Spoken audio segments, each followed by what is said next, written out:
Well, good morning. I'm Ali Modares, Director of Urban Studies. I want to welcome you also to this conversation. And as Fern Tiger mentioned, this is the beginning of a conversation. And hopefully we will have more of these across the years as we figure out exactly what the next steps are. I want to also kind of explain my role a little bit and the discussant's role before I actually engage with the conversation. As you heard, this was a wonderful, fantastic presentation that gave us a lot to think about. But one of the roles I have to play this morning is to be agent provocateur. I have to sort of talk about what has happened and ask and present a few questions.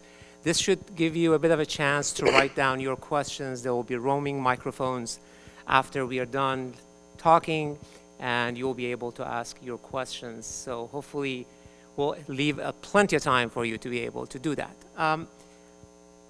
Thanks again. This was a great conversation. This was one of those in which I can see design elevated to a certain degree, and I want to make sure that as somebody who has been associated with the discipline of design for quite some time, I'm respectful of that.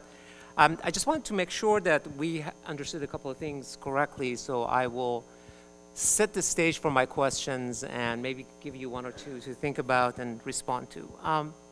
As Fern Tiger mentioned, quite a bit of this research comes from Europe on branding, from Europe, Australia, Israel, and other places. And since you started with an Italian, I'll start with an Italian also. Somebody by the name of Alberto Vanolo, he has written on branding issues in the city of Turin, which is really Detroit of Italy, as we all know. And the reason we call it Detroit of Italy is because Fiat is headquartered there. Now, in writing about that and writing about the research on Torino, which has gained a lot of popularity, he has a phrase in there that he uses. I want to sort of go over that phrase and then contextualize that phrase.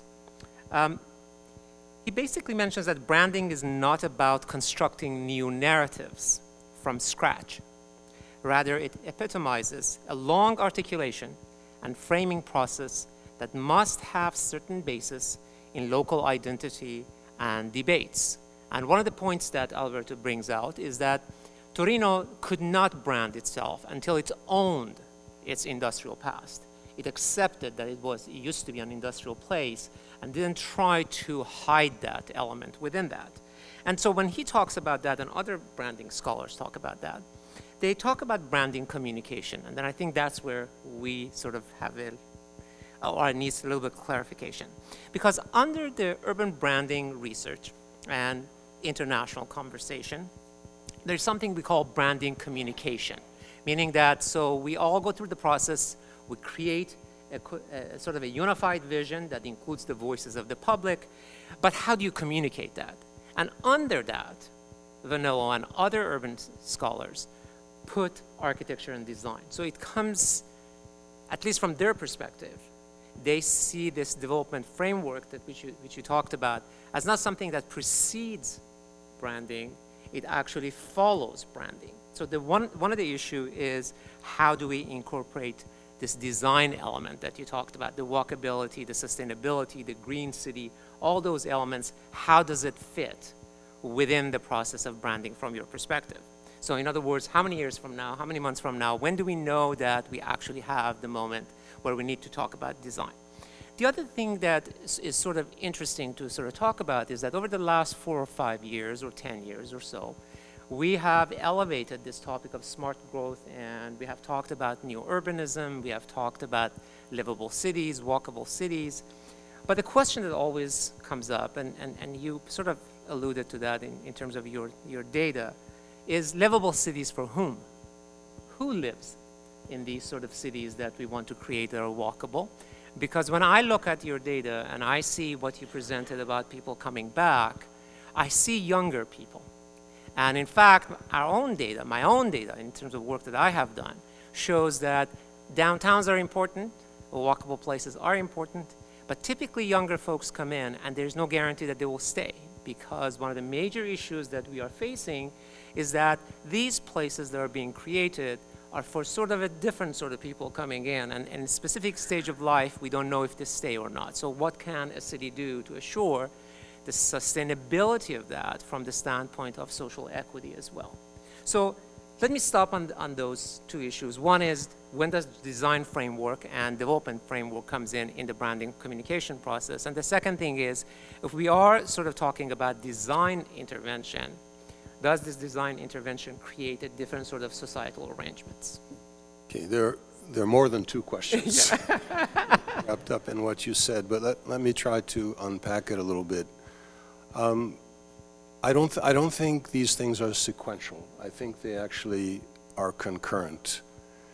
And I think what I'm describing as the meta-narrative, which is occurring in pretty much all of the developed world, it's certainly occurring in Western Europe, it's occurring across North America.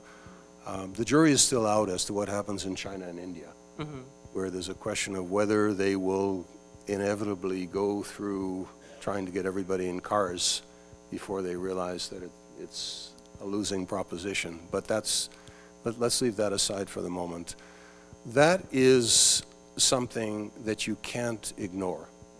And it's happening in cities large and small. There are different rates at which it is happening. I'm going to come to the issue of social dislocation in a moment, because that's very much part of it.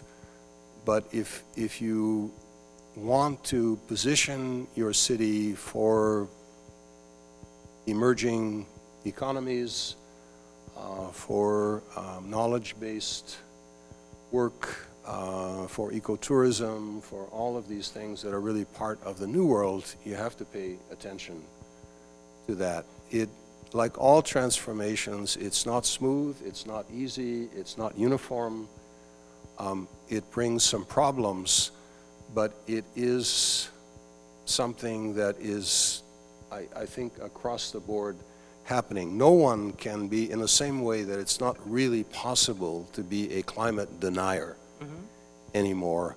It's not really possible to deny that transformation and to hang on to an auto-oriented, auto-dependent world and to stake your future on that.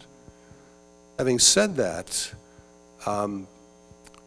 let me come to the dislocation aspect of it, which is, depending on what stage you're at, is a bigger or lesser challenge.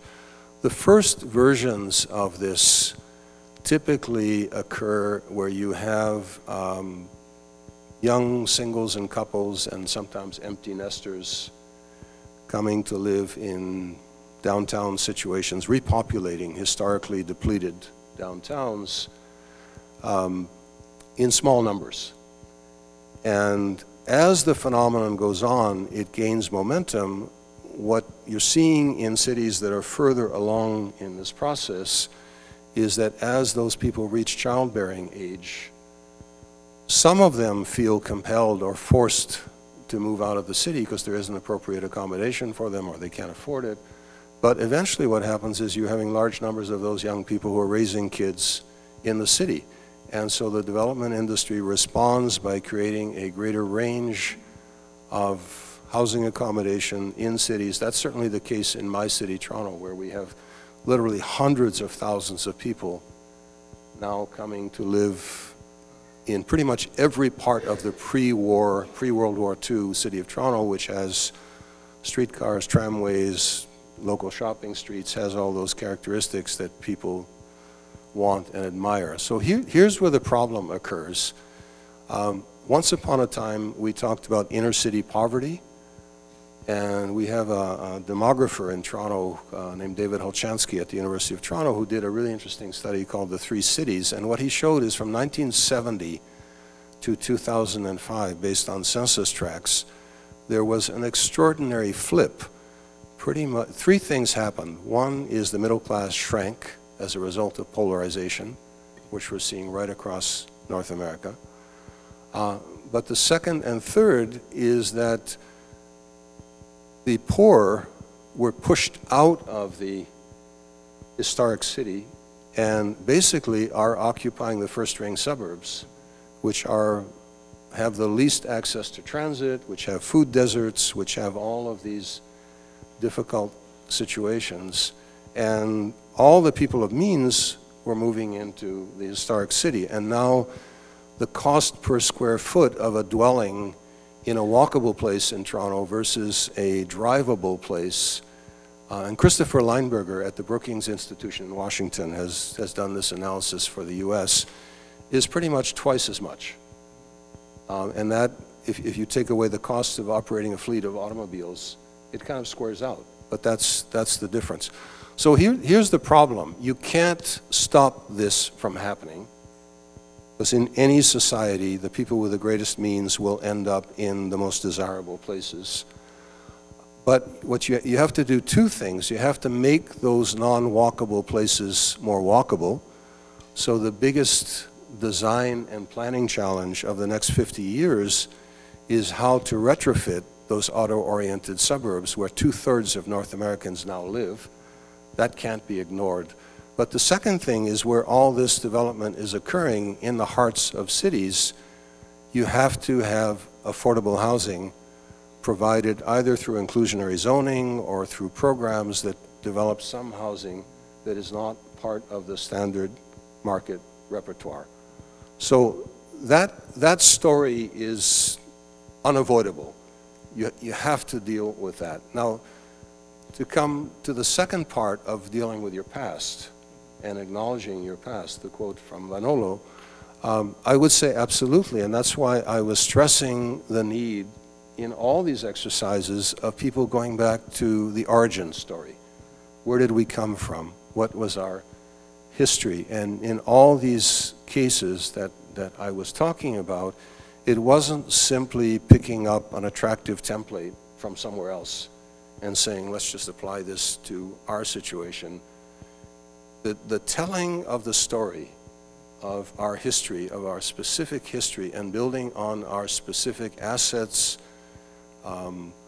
particular kinds of knowledge or skills coming out of that period is crucial, is extremely important. And I think you can't ignore that. So that's why this becomes so complicated, because you can't, there's no silver bullet, there's no one thing. You really have to operate on all those levels to be successful. So if I may, let me sort of explain that a little bit differently and ask the question. So if we look at the data here, what you're suggesting is actually does apply to North American cities, where we are beginning to see sort of a poverty going into the suburbs. So suburbanization of poverty is something that we talk about. But I think there's a secondary element to this that's quite important as well, which you highlighted, which people who move to the suburbs have perhaps not the best abilities to buy the cleanest cars, and they have to be in places where they have to be car dependent. It sounds to me that we cycle through these phases, right? And so the challenge that you suggested, which is, it's unavoidable. Folks are moving to some of these downtown locations and in this higher density or mixed use places. I don't see basically the formation of families yet. So I'm looking up to this other city north of here, whose name I will not mention.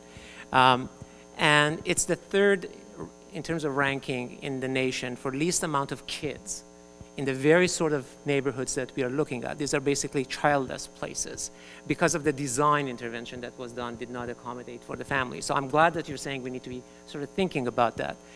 What I'm concerned about is that a significant number of design approaches or design interventions that we have introduced to North American cities and other places, it is in fact is an art of mimicry. We are mimicking each other in terms of what we are doing, and you didn't suggest that. I'm just saying in terms of when it's not done in a proper way, that's when it happens. In fact, that does not lead to branding. It's no differentiation if every city does the same thing, has a little bit of a high density and puts few of them wherever they're desirable, by the water, on the hills, whatever it is that we do. And what it really creates is what one scholar from the city of Mersin calls it, the city of clutter. We have a little bit of development over here and a little bit of development over there, and it's catered to a specific population, and we cycle through it. Can you think of examples in which cities have actually avoided that problem? Well, I think we work our way through it. Okay. And sometimes we're smart enough to look elsewhere and not take every false step that others have taken. But let me just suggest that you look a little further north from Seattle to Vancouver, where you'll see a city that is actually building neighborhoods around False Creek and around the Burrard Inlet and continuing to do so, that have lots of accommodation for young families, that have significant components of affordable housing, that have schools, daycare, community facilities, local shopping, where social equity has been a part of the issue. And I think it has been a learning curve, but the idea of incorporating full life cycle housing in those areas goes back to the 1970s, when Granville Island and False Creek first started to develop. So, and I think that's where we are in Toronto now. We're shifting from allowing individual condo developers or rental housing developers to build monocultures, just chasing the next short-term market, to saying this is not a sustainable proposition. What we really have to do is think beyond the pro forma of the next quarter or the next year as to how this is going to play out to make a sustainable city. And one of the really challenging things for cities, and again I go back to my Edmonton example and the silos, is we live in a world where we've assigned responsibilities to different types of people with different technical expertise with blinkers. So we have transportation experts who think about moving vehicles or even moving transit vehicles. We have other people who think about land use. We have other people who think about urban design and built form. And when you think of those things in the silos, what you don't understand is the interactions. Jane Jacobs, who was my great friend and mentor for 40 years, introduced this concept from biology back in 1961 in The Life and Death of Great American Cities, which was called organized complexity. This came from biology, and what she was saying is that the planners, the ones who were really promoting urban renewal and were promoting all these very severe operations that were disemboweling cities and remaking them with separated land uses and distributing people across the landscape, we're really thinking of the city through the lens of a kind of machine model. And that if you take the ecological model, you understand the interactions within habitats, within ecotones of different species and how they influence each other. That's really what a city is all about. So to take your example of the copycat phenomenon, and I'll put it through ecological terms if you're a landscape architect, and I'm sure there are people with an ecological background, those condos aimed at young single people are like the poplars. They're the starter species that starts to change the soil, create the conditions, produce the shade that enable another starter species, which is the grocery store, to come along. And what happens is eventually you get to a full-fledged ecosystem. But sometimes you have to start with, in realistic terms, you have to start with some of those elements. But the obligation of the city, and that's where a city having a vision about itself is important, is to look beyond the immediate to see the bigger phenomenon and see where its roots can be in what you were. How do you actually build on, again, I'm going to use the ecology. What is the geology, what is the physiology of place that can actually allow native species to survive as opposed to exotics that won't do so well? Well, as a landscape architect, I'm also concerned about invading species and how they can actually displace the native species as well. Mm-hmm. Just to use another ecological metaphor, if I may ask you to get ready, because this is my last question, I do want to yield to the floor. So here comes the last part. I think that we're talking about a real complex process. We're talking about a multi-stakeholder process if we want to really be collaborative, inclusive, and democratic. But I want to point to one thing you said in your talk and maybe give us some thoughts on that topic. When you talked about the mayors of St. Paul. One of the important issues in any sort of operation of a city that wants to look at branding and beyond branding is the issue of leadership. Governance does matter. And in fact, just to do a little plug, if you look at the centerpieces that is in front of you, it's the next set of talks that we're going to have. And on March 12th, we're going to have this conversation about the role of leadership and what does governance mean. Can you give us some thoughts about what sort of role governance can play, other than just simply being agents of what we call now public-private partnership? In fact, how do they include the voices of the public within these processes of transformation, and what role leadership can play? Well, I think I could go on for half an hour about that, but let me just focus on one or two aspects, and I think this is absolutely crucial. When I first started work in St. Paul, and I met Norm Coleman, who was a recently elected mayor and who went on to become a state senator for Minnesota, one of the first things he said to me is, this vision that I want to pursue for the city is something that I will only get to start, and the real benefits will come to my successors.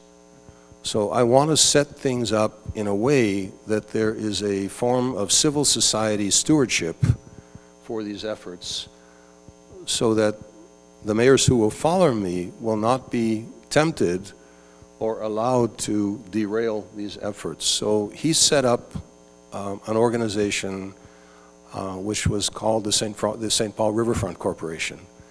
And the Riverfront Corporation really had a bigger mandate than its name might imply. It had a broad civil society leadership from everything from the top business leaders, not only in the city of St. Paul, but in the region, university presidents, local community activists, environmentalists. It really covered the entire spectrum.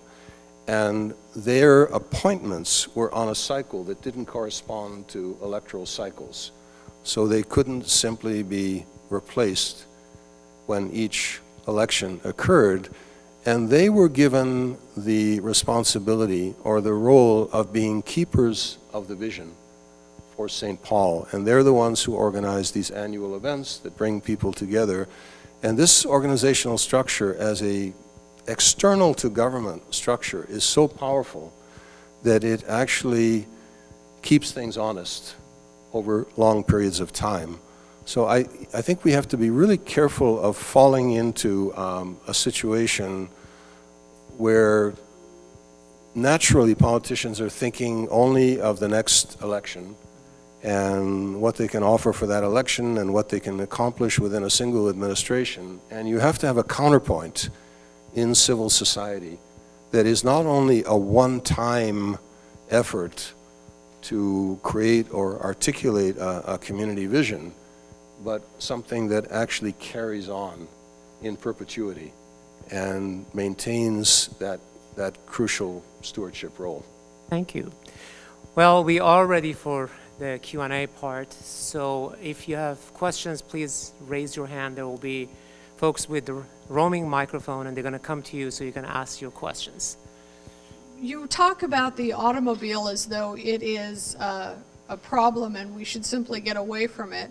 Actually, it's a good tool for us to use some of the time, and I'm one of those people who drives some of the time and walks some of the times and occasionally takes transit as well. And I used to live in downtown Tacoma and walk everywhere.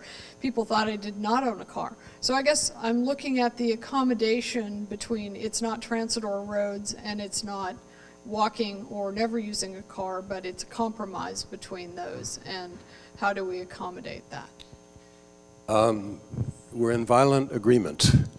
I too am sometimes a driver, sometimes a cyclist, sometimes a pedestrian, sometimes a transit user, as are most people. And I think the issue is really one of balance. And there's a whole movement that I'm sure most of you are aware of called Complete Streets. Complete Streets is actually about finding a place in the rights of way for all users and a sharing of the rights of way, and it is gaining momentum. I think there will always be people who have to rely on the cars or some version thereof as we move to automated versions of cars or different fuel sources or so on. The problem is when we created a world that was totally dependent on cars and which shaped everything around it and made all of those other modes of mobility dysfunctional. And so I think we're working our way toward an adjustment so that we're reintroducing, and I'm sure you're aware that in over 100 cities in the world there are now these bike share programs where people can come and pick up a bicycle and use it in the heart of the city.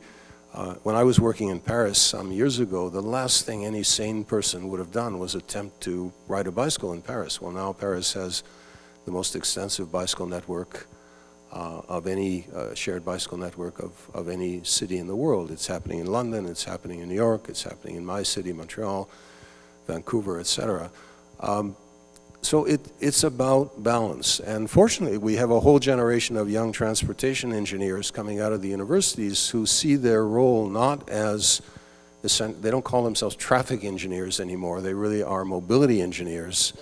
And they're about finding this balance among modes. Do you have any form of car share here? Okay, so I mean, that's another really interesting thing that's happened, that in my generation, the automobile that you drove was somehow attached to your identity as a person. So the auto manufacturers were trying to sell you cars, you know, and people were Ford people or GM people or Porsche people or whatever they happen to be. And what's really interesting now among young people is that they increasingly just see the car as a utility. It's not something that they have any emotional attachment to. And the great beauty of any of the versions of car share is that when you need a van, you can get one. If you feel inclined, you can get a sports car, you can get a smart car. There are all these different vehicles available to you depending on what you need. Condos being built with one or more parking spaces for every dwelling unit. Car share is now moving into the fabric, so you'll have a few car share spaces in a residential building which are shared by the residents, and it does great things for the cost of housing because it's very expensive to build all that structured parking, but it also does great things for people's pocketbooks.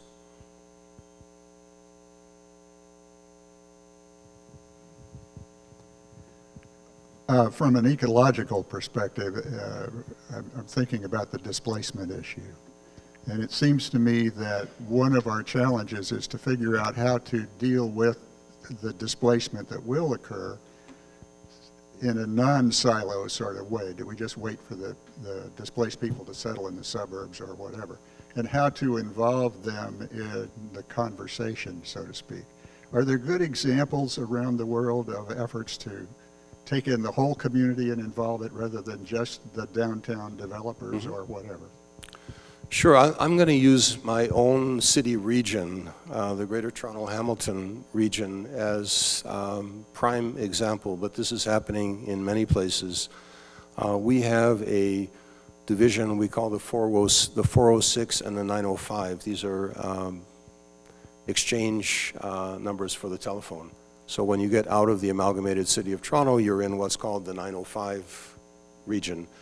And it's a series of different municipalities. And actually, some of the most progressive municipal administrations in the region are in these 905 communities. And they're working together and with the province of Ontario to bring bus rapid transit and light rail corridors into these areas that were developed as automobile-oriented areas, and to develop mixed-use centers which are taking many forms. One of the most obvious forms is regional malls, which had thousands of surface parking spaces, are now being transformed into mixed-use town centers, with the transit hubs being located in these regional malls and the corridors extending to them and bringing residential and employment and various other kinds of activities, libraries, community centers, arts facilities, colleges, universities, even into these regional malls. That's one form it's taking. The arterials, which again had a lot of single-story buildings, which large surface parking are an obvious place where the transit lines are being run, and that is offering opportunities for change. Some of the vast industrial parks, even ones built in the post-war, have opportunities for mixed use. Now, office parks and industrial parks we're seeing residential moving into those areas. So a lot of this is happening, and it's, I often describe the transformation I'm talking about really occurring on two parallel tracks, each one as being a vital part of the overall transformation, one occurring in repopulating the areas vacated by the retreat of the industrial glacier and other such lands in the hearts of cities, but the other occurring primarily by colonizing parking in the suburban areas. The parking, again, to use an ecological metaphor, turns out to be extremely useful because it's land that you can access relatively easily without tearing things down as you start to introduce other forms of mobility.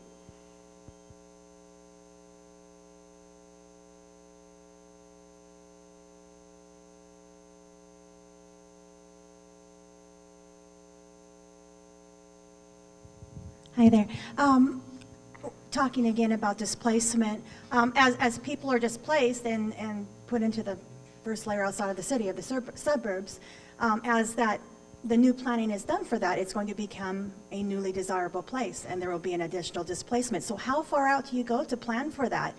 Should we be going from the outside in or the inside out? I think and I'm going to talk a little bit about this to Pierce County Group this evening. I think you need to have a parallel, again, these are all concurrent conversations. You need to have a regional conversation at the same time you're having a city conversation.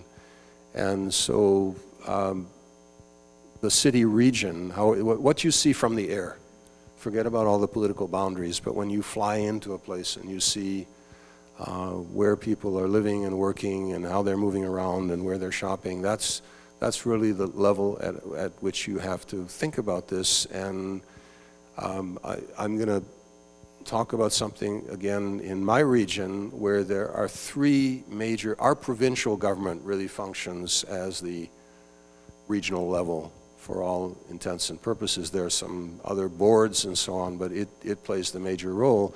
So there are three major regional policies that are interlocking with what's happening within the cities. One is called Places to Grow, which is looking at the entire region and trying to wean us from building more auto-dependent development. So to direct all the new development that's occurring to places where it can be better served by transit. But it also goes to, for example, because all of our higher education institutions are public, our colleges and universities, to directing those colleges and universities to these transit hubs, to directing hospitals to the transit hubs, so on, and to make sure that schools are located in places where they can be accessible from other forms of mobility. So all the cards that the provincial government can play are incorporated in that Places to Grow. The second policy is called the Big Move, which is a multi-billion-dollar investment in revitalizing our transit infrastructure. So it's everything from commuter rail to light rail to bus rapid transit to local streetcars to local buses, all seen from a regional perspective with fair integration and bringing all of the new technologies into place so that people can move around the entire region. And the third is a greenbelt strategy, which is to look at our natural resources, the recharge areas for our water supply, the aspects of agricultural land that we require, and to create realistic urban growth boundaries. And so it's the complementarity of these three policies which go to that issue of demographic movement. But, you know, underlying all this is to simply focus on the success in the hearts of cities in these re-emerging downtown areas and ignore all the rest would be a terrible mistake.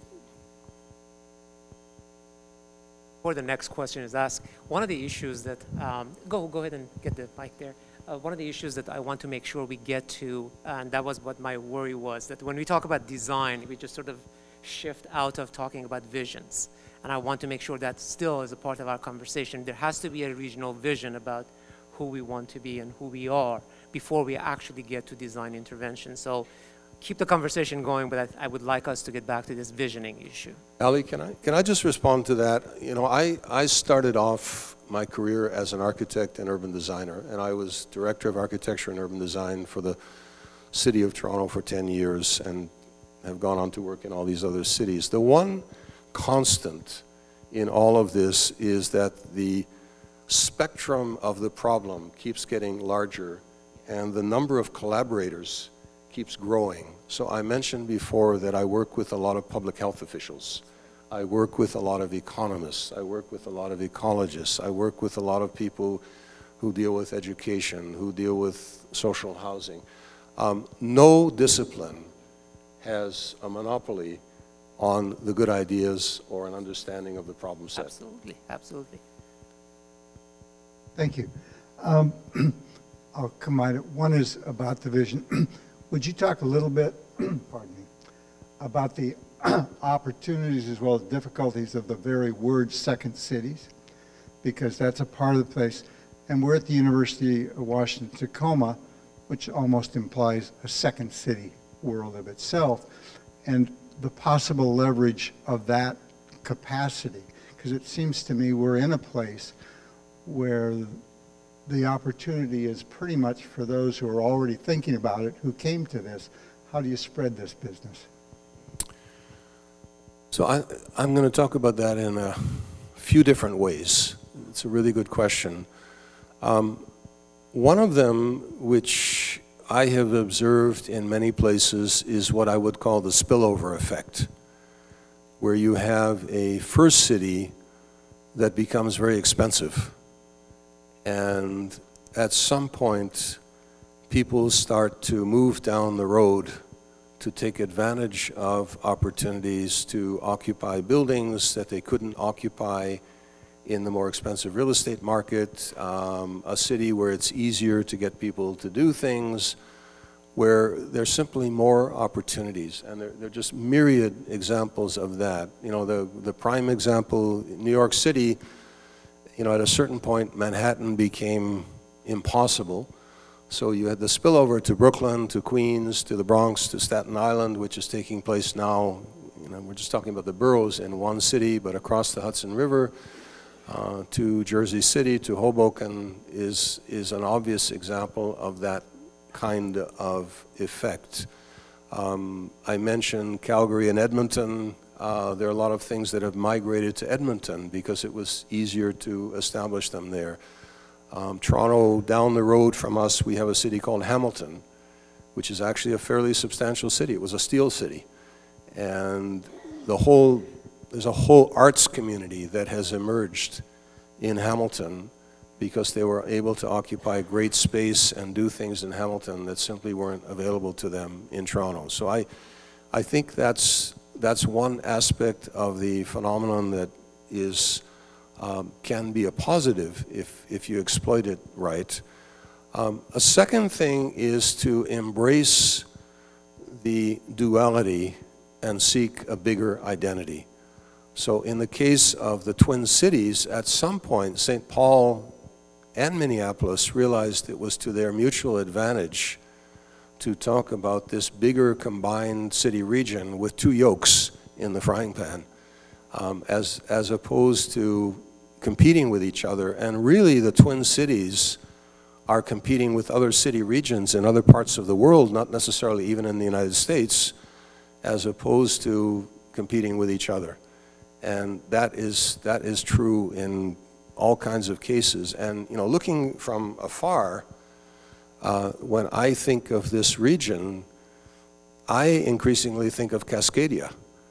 I think of a series of cities from Vancouver, Victoria, Seattle, Tacoma, Portland, that are all part of the Pacific Northwest, that all have this extraordinary natural setting and coastline and resources and quality of life and a culture that I guess the further away you get, the easier it is to see that. So I think it becomes a case of if you can't beat them, join them, as well as this opportunity to entice people who are in the first city position, perhaps, where you can offer better opportunities because of things that may be available in your city that are no longer affordable in the so-called first city.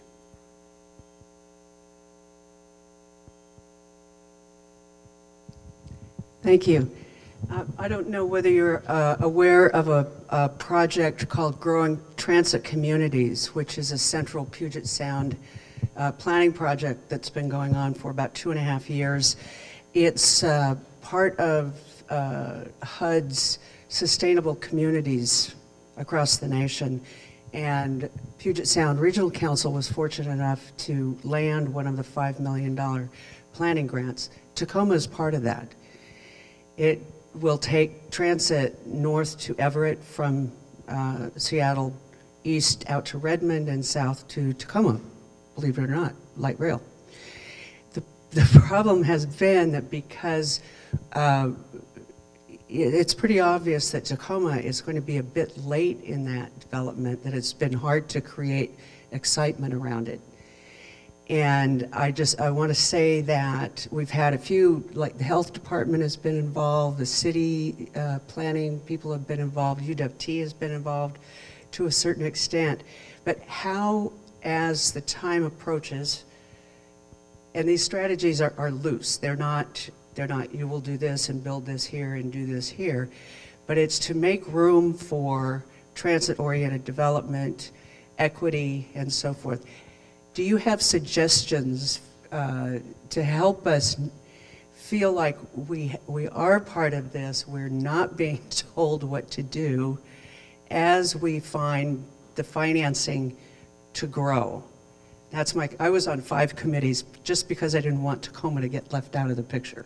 Now, that doesn't make me a hero, that makes me a sound transit bus rider a lot, and I'm excited about it.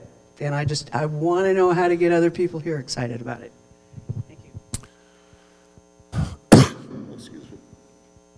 Let me say that one of the phenomena that I've observed over the years is the tipping point. And that is that many of these things seem really difficult. They seem like a really hard sell. There's entrenched resistance. Sometimes they're bonding issues or tax issues or simply people in denial and they're unwilling to make the shift. But there is a momentum that builds, and at some point things do change. And the best suggestion, because I don't know the specifics, my answer is going to be kind of general, but I think what is, and I'll just give you an example of that. When my first involvement in Minnesota was I worked on a master plan for the University of Minnesota with its twin campuses in St. Paul and in Minneapolis. And at the time, there was a new light rail national project that was being offered by federal DOT. And Minnesota, unbelievably, had an opportunity to be one of the early starts in that program, and the state legislature voted it down. They said no. And this set them back about 10 years. Now, of course, there's light rail already existing from Minneapolis to the airport. There's a new line that's just opening to St. Paul. There's another new line called the Southwest Corridor that's opening up, so they're playing rapid catch-up. But I think what they failed to do then, and which they did the second time around, is to reach out to the broadest range of constituencies they could summon to get to the table. So one of those is intergenerational. You've got to get people of all ages in the community involved. You've got to get them mobilized. A second is across ethnic cultural lines.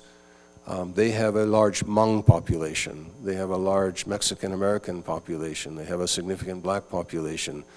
These were people who were not so involved in the early stages in that discussion. So there was an outreach to all of those communities to get them involved. There was an outreach across the traditional urban-suburban divide.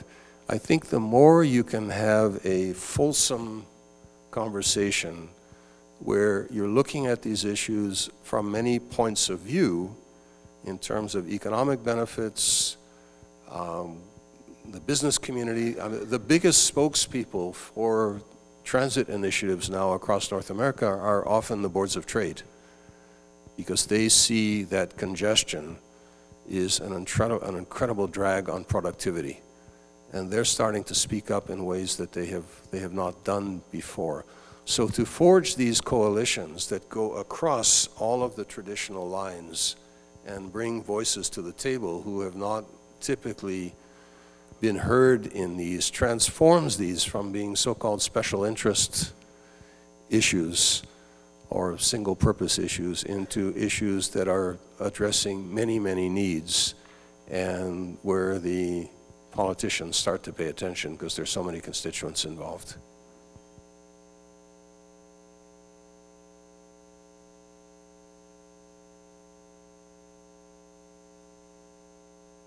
Hello, welcome to Tacoma. Thank you. You've just preached to the choir. We've already done basically everything that you've talked about. You're sitting in part of you revitalized a historical district. We've kept our industrial complex. We're agile, we're entrepreneurial, we are on the move. We've got a nice new little transit system. We've got parking garages, we've got bus rapid transit.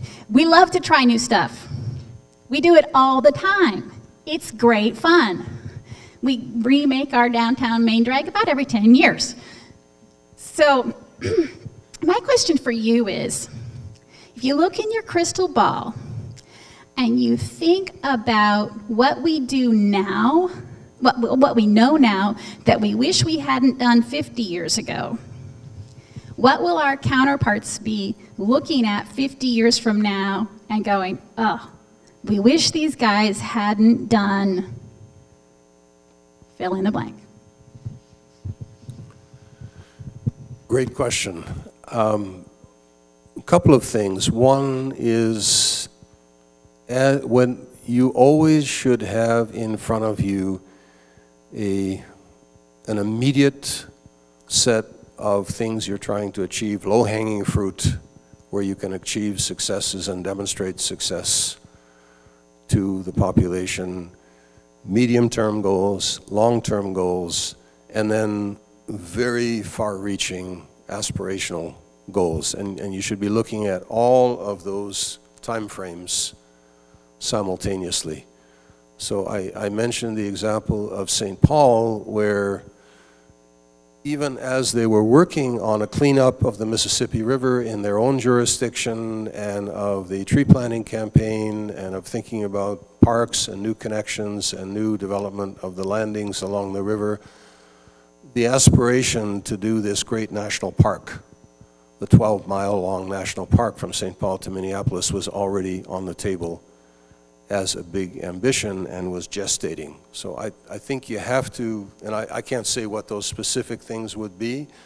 It may be that they have to do with some of the regional opportunities that we've been talking about. The other thing is to try to, as much as possible, and I'll go back to that book I mentioned, The Leap by Chris Turner. There are places, opportunities that come along where you can do dramatic things that make a huge difference. So we're now facing in Toronto a situation where a significant part of the elevated highway that was built in 1950 that runs across the front of our city, called the Gardner Expressway, has now reached a point where it's so seriously deteriorated that it would have to be substantially rebuilt. And so the question that's going to arise in the next few months leading up to a municipal election is this the moment to do what New York did with the West Side Highway, what San Francisco did with the Embarcadero, what 100 cities around the world have actually done, which is to just simply take the damn thing down and say we're going to go with a beautiful surface boulevard and put our future efforts into putting the additional money into improving regional transportation. And so mobilizing people around those big decision points that come up where you can make the leap, I think is extremely important. And I think if you look back at the leaps that you failed to take, that's where the regrets occur. And that's where great leadership often has to come into play. And for politicians to make decisions like that, they need strong support from civil society. Time for 2 more short questions and short answers. And if I could have the gentleman in gray jacket has raised. Did you have still a question you want to ask? Go ahead.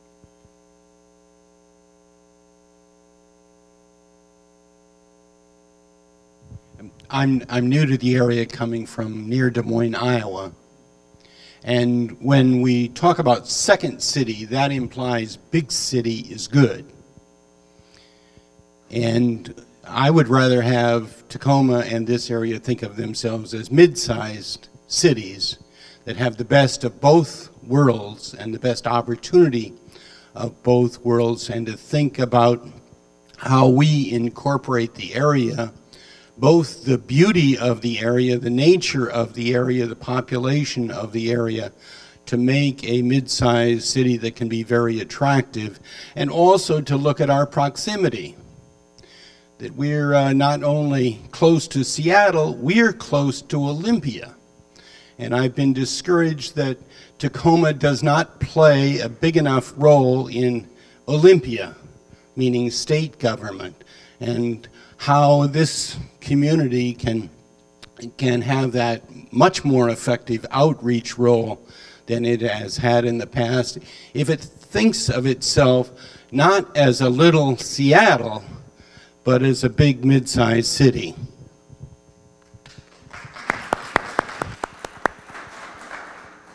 Great point. And I'm just going to really quickly say that one way of illustrating that point is I've had the pleasure of working with cities that are this size or smaller, which don't see themselves as second cities because of where they are in their region. So St. John's, Newfoundland, which is an incredible city, and I would urge you all to visit it. Sault Ste. Marie in Northern Ontario, Halifax, Nova Scotia. And because they don't have this complex about being a second city, they have a whole different attitude about their prospects and their importance that enables them to do big things with confidence. So I can only echo your sentiments. And I've been here 5 months, and I agree with you. The converts are usually the ones who immediately grab onto the idea. Last question. I totally understand Ken's discussion of the magnitude of the changing cities that we have all the way from Bellingham to Olympia or to Portland. But many of us are here for a reason that has bothered myself, and I know that people are here for that. I'll give you a couple of analogies. Don Meyer, Port Commissioner, and I went to visit a Seattle cruise line about 3 years ago. Why not include Tacoma with our fine museums and our parks and all the other attributes that we live here know about? And he looked at us, and he was an old Seattle guy, a name that I won't mention, owned 2 cruise lines. And he says, well, you got Mount Rainier. It's all about perception, he said. Another analogy, a couple years ago, Bill Virgin, the columnist in the News Tribune, wrote an article that said Tacoma is like Joe Bisselspick. Now, maybe a lot of you don't know who Joe Bisselspick is, but I'm a little older than most of the people in the room, and Joe Visselspick was in Little Abner. And Joe Visselspick walked around with a black cloud over his head. Now, there's been other instances of analogies like that. 2 weeks ago, if you read the Seattle Times, you get Grit City comes up again. The other one about the Simpson lumber mill, that analogy is pretty well gone away, but it comes up once in a while, you know, the aroma issue. How do we build our own attributes on the micro level, not the macro level that you were talking about of building the whole Puget Sound over again, but how do we get ourselves on the map, starting with ourselves, talking about our museums, our Wrights Park, our manuscript museum that most of us in this room have never been into, Point Defiance, the railroad to the mountain, all the other attributes that are Tacoma, Pierce County centered. How can we build on that? Now, maybe that's later on in the program, but that's my question. Well, clearly these different levels are not mutually exclusive. They're actually mutually supportive. And I think you have to blow your own horn loudly and clearly in every venue that you can. Ali is right. Some of the recent converts or recent arrivals to cities are often the ones who become the most powerful advocates. But I'll just end with a little anecdote. I was really, really impressed last evening. We had a tour of the Art Museum, and we got to see the exhibit, which is A Punch of Color, which is currently up. We had a wonderful tour from Rakhushka, the chief curator at the museum, and I ended up in a conversation with him. And my son, who lives in Tokyo, has a project to put children's art online so that kids all around the world can share their art. Well, out of that brief conversation, I'm going to connect Rakhushka with my son in Tokyo so that the children's art program that takes place in this museum can make an international connection. And I sent him, this is how quickly these things happen. I sent him just a link online to the new exhibit that's opening up in the new wing, and he was incredibly excited by that. And so I think there's so many elements of richness in your community that through different kinds of networks at different levels can be connected, both locally and around the world, to sort of tell your story. And cities do succeed in turning around that narrative. It does happen. And I think the examples that I gave you, and I could give you many more, are all proof of that. Well, thank you very much. This has been a very rich conversation. I just want to make one statement, which is in response to the comment that you made. Brands are, the way we understand in terms of urban branding, brands are perceptual. They're perceptual entities. But the most important element of branding is communication, which I will talk about when we wrap up the session today. Communication essentially means creating a collective, inclusive voice in which a single narrative that everyone agrees upon is presented. Cities have multiple stories, but to tell the story in a way that externally is understood is very important.